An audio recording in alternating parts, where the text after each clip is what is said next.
আজকে আমি আপনাদের জন্য নিয়ে এসেছি মাশরুম আর ক্যাপসিকামের খুব মজার একটা রেসিপি। যারা ভেজিটেরিয়ান তাদের জন্য এটা খুবই মজার, যারা ডায়াবেটিস পেশেন্ট তাদের জন্য এটা খুব মজার একটা রেসিপি। আর এটা তৈরি করতে আমি চলে এসেছি মাহি ভাবির বাসায়। তার কিচেনে, তার হেল্পে এটা আমি আপনাদের তৈরি করে দেখাবো। আসসালামু আলাইকুম, আমি মাহি। আজ আপনাদেরকে দেখাবো মাশরুম কারি। আশা করি আপনাদের সবার রান্নাটি ভালো লাগবে। মাশরুম কারি তৈরি করতে আমি নিয়েছি হাফ কিলো মাশরুম, একটা ক্যাপসিকাম, হাফ চা চামচ আস্ত সরিষা, আস্ত জিরা, গরম মশলা গুঁড়া, আদা রসুন বাটা। আরও লাগবে হাফ চা চামচ করে মরিচ গুঁড়া, হলুদ গুঁড়া, ধনিয়া গুঁড়া আর লবণ। তেল 2 টেবিল চামচ, টমেটো সস 2 টেবিল চামচ, পেঁয়াজ একটা কুচি, কারি পাতা 8-10টি, কাঁচামরিচ 3টি আর লেবু। আর ফোড়নের জন্য লাগছে চামচ বাটা, 3টা কাঁচামরিচ, 2টা রসুনের কুচি, কারি পাতা। 1 মিনিট চুলায় তেলটা গরম হলো। এখন কারি পাতা, আস্ত কারি পাতা, হাফ চা চামচ সর্ষে, জিরে, আস্ত জিরে,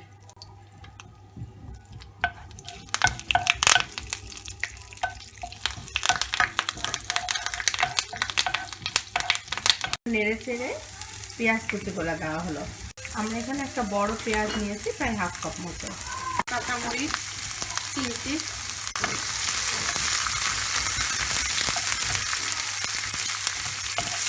জাল মিডিয়াম করতে, ডালটা মিডিয়াম আছে আসছে। এখনই দারুণ সুন্দর একটা ফ্লেভার বের হয়েছে। আপনারা চেষ্টা করবেন ফ্রেশ কারি পাতাটা নিতে। এখন আমরা হাফ চামচ আদা বাটা, হাফ চামচ রসুন বাটা,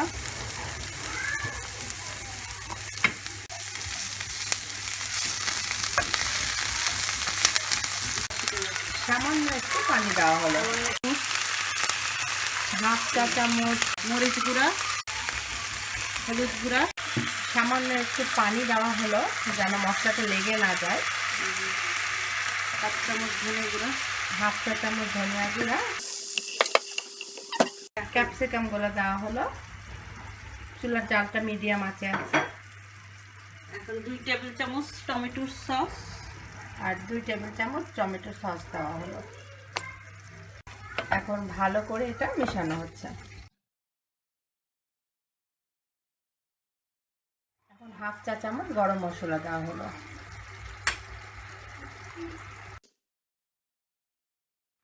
লবণ টেস্ট মতো, স্বাদ মতো আপনারা লবণ দিয়ে দেবেন। চুলার জালটা মিডিয়াম আছে, থেকে মিডিয়াম থেকে একটু লো আছে। এটা ঢেকে দেবো সিদ্ধ হওয়ার জন্য। 10 মিনিট পর ফিরে আসলাম। প্রায় অনেকটা সিদ্ধ হয়ে গিয়েছে। এখন মানে একটু পানি লাগবে, একটু পানি, সামান্য একটু পানি।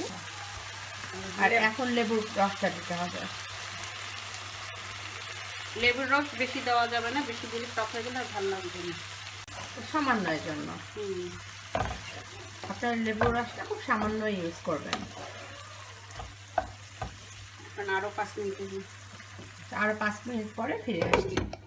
আমাদের এক চুলে মাশরুমটা হচ্ছে, আর এই ফাঁকে আমরা ফোড়নটা তৈরি করে নিচ্ছি। রসুন কুচি, ফোড়নে কোনো তেল লাগবে না। না না, ফোড়নে কোনো তেল লাগবে না, বাটারে হয়ে যাবে। বাটারটা জাস্ট গলবে, আর রসুন পোড়াও লাগবে না, শুধু বাটারটা গলবে। আচ্ছা,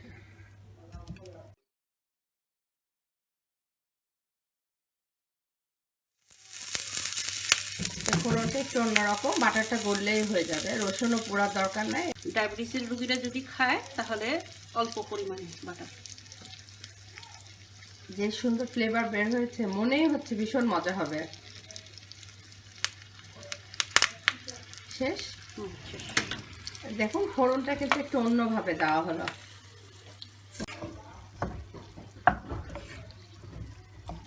রান্নায় সবকিছু দেওয়া শেষ, লাস্টে ফোড়নটা দেওয়া হলো। এখন আর আমরা প্রায় 5-10 মিনিট ওয়েট করব, তারপর এটা রেডি টু সার্ভ।